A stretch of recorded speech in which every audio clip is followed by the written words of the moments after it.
நீங்கள் கவலையில் இருக்கும்போது படிக்க வேண்டிய 5 பைபிள் வசனங்கள். 1. நீங்கள் ஒன்றுக்கும் கவலைப்படாமல் எல்லாவற்றையும் குறித்து உங்கள் விண்ணப்பங்களை சோஸ்திரத்தோட கூடிய ஜெபத்தினாலும் வேண்டுதலினாலும் தேவனுக்கு தெரியப்படுத்துங்கள். பிலிப்பியர் 4:6.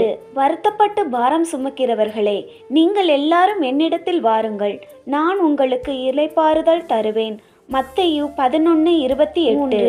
ஆகையால் நாளைக்காக கவலைப்படாதிருங்கள், நாளைய தினம் தன்னுடையவைகளுக்காக கவலைப்படும்.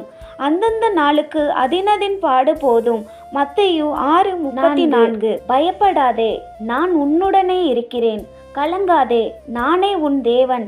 ஏசாயா 41:10. கர்த்தர் மேல் உன் பாரத்தை வைத்துவிடு, அவர் உன்னை ஆதரிப்பார், நீதிமானை ஒருபோதும் தள்ளாட ஒட்டார். இந்த வசனங்களை எல்லாம் கவலையாக இருக்கும் பொழுது ஞாபகம் வைத்து கொள்ளுங்கள். தேவன்